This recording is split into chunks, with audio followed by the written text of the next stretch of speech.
ও শালা কনে আছো তুমি? বেরিয়ে এসো। কি রে, তুই এই লাঠি ঘাড়ে করে সাত সকালে কুকুর মারতে যাচ্ছিস? ও শালা না, আমি কুকুর না, আমি তোমার মাথা ঠাপাতে আইছি। কেন? আমি আবার তোর কি করলাম? আমি কি তোর বাড়া ভাতে ছাই দিলাম, নাকি তোর কিডনি বেচে আইফোন কিনলাম? ও শালা তা না, আমি যে প্রতিদিন আলু ভাজি আর ডিম ভাজি এই খাতি খাতি আমি যে রক্ত শূন্যতা হয়ে মলাম, তোমার দেহই কি একটু ভালো মন্দ খাতে ইচ্ছা করে না? ও শালা না, তা তো একটু ইচ্ছা করে। তুই যখন এত করে করছিস, তাহলে বারবার যে বড় দেখে একটা রুই মাছ আর কেজি সাইজ একটা ইলিশ আর সাথে 10 কেজি গরু গোশ কিনে নাস, মানে ভালো মন্দ খেসানি। ও শালা তুমি কি আমার সাথে মশলা খাবার চাও? তুমি পাতলা ডাল রাঁধো, তা মধ্যে মাঝে লবণ হলুদ ঠিক মতন হয় না, ও কি খাওয়া যায়? কে রে, আমার হাতের রান্না কি এতই খারাপ যে তোর মুখে স্বাদ লাগে না? স্বাদ যদি না লাগে তাহলে ওই পাড়ারে জরি না খালা ডেকে নাস, মানে ও ভালো মন্দ রেন্দা দেবে নি। ও হয় না, ওই সবার হাতের রান্নার তারতম্য একরকম হয় না। ওই নিজের মানুষের হাতের রান্নার যে স্বাদ, ওই স্বাদটা কিন্তু পাওয়া যায় না। আরে মাসুদ, তুই কি বলতে যাচ্ছিস? আমার একটু বাংলা ভাষায় বুঝোই কদিন, আমি যে বুঝতে পারলাম না। ও শালা এইটা কি? জুতো। আর এইটা কি? জুতো জোড়া। ও শালা জুতোরও জোড়া আছে, তোমার শালা জোড়া নেই। ও মানি, তুই ওই ঘরটার দিকে তাকাইছিস?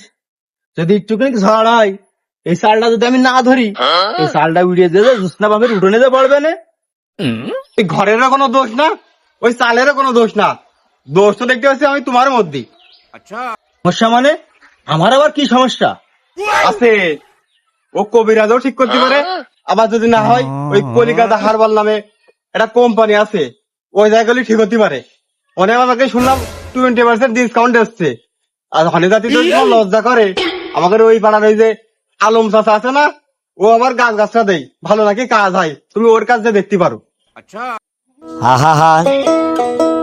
বুঝলাম না আমার সমস্যা।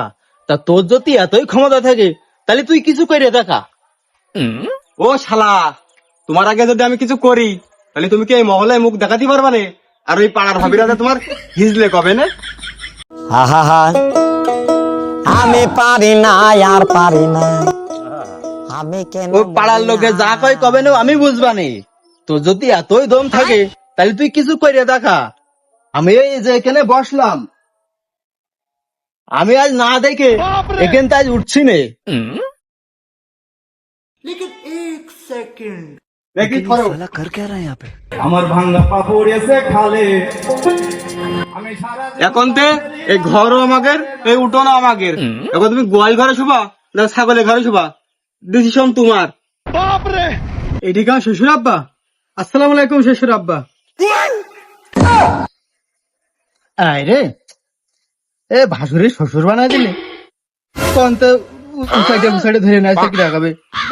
ও ভারু, তুই কি কাজ করলি? সত্যি সত্যি কাজটা করলি? একটু ধৈর্য ধরলি না? আমার কথা তো শুনতে পারতিস, আমি না আগের মাথায় কত কিছু কইছি, তা তুই একটু ধৈর্য ধরতে পারলি না?